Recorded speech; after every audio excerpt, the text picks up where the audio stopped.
Live in HD from WVUE TV New Orleans. This is Fox 8 News at 6. You're watching Fox 8 News.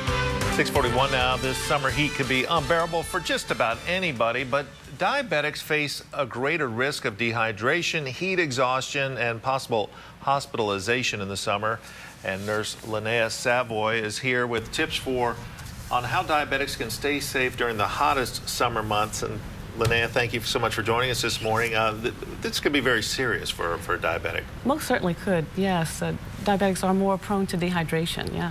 And what sorts of gear should they be armed with to try and prevent that? Well, the best thing probably is water. They need to stay hydrated. And that's probably good advice for anyone, whether or not you have diabetes. Having a cup of water every hour that you're outside is important to prevent dehydration. And also, they have equipment to detect their sugar levels. How often do people forget and leave them in the car, and how damaging can that be if they're kept in the car? Well, it is important to check your blood sugar levels often, particularly if you're outside and active.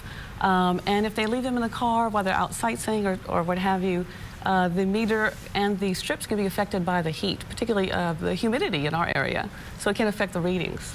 And you brought some shoes along. Why are those important? Well, it's very important for people with diabetes because they are so prone to problems with their feet, and a lot of these problems can be prevented.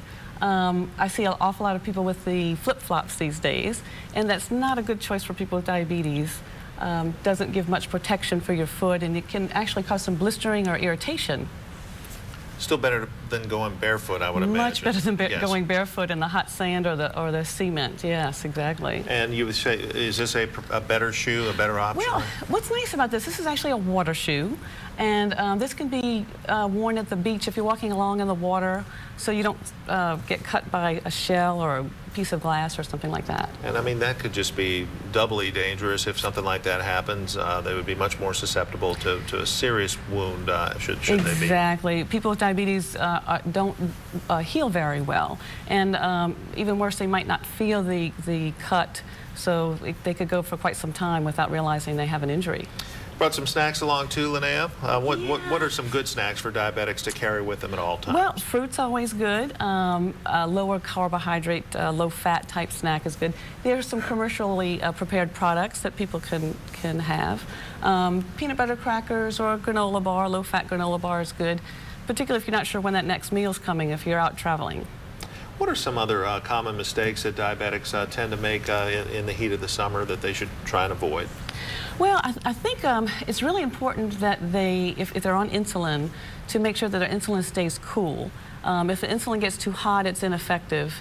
So that's extremely important. They do sell some commercial products to keep your insulin cool as well. So definitely you can't leave that by itself in a car. No, no. Mm-mm.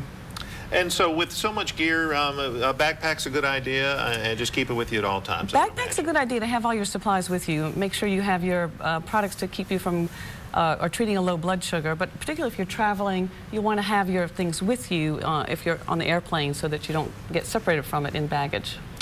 Linnea Savoy, it sounds like some good common sense tips and can save people a lot of trouble as it heats up out there. Okay. Appreciate you joining us this morning. Thank you. Good to be here.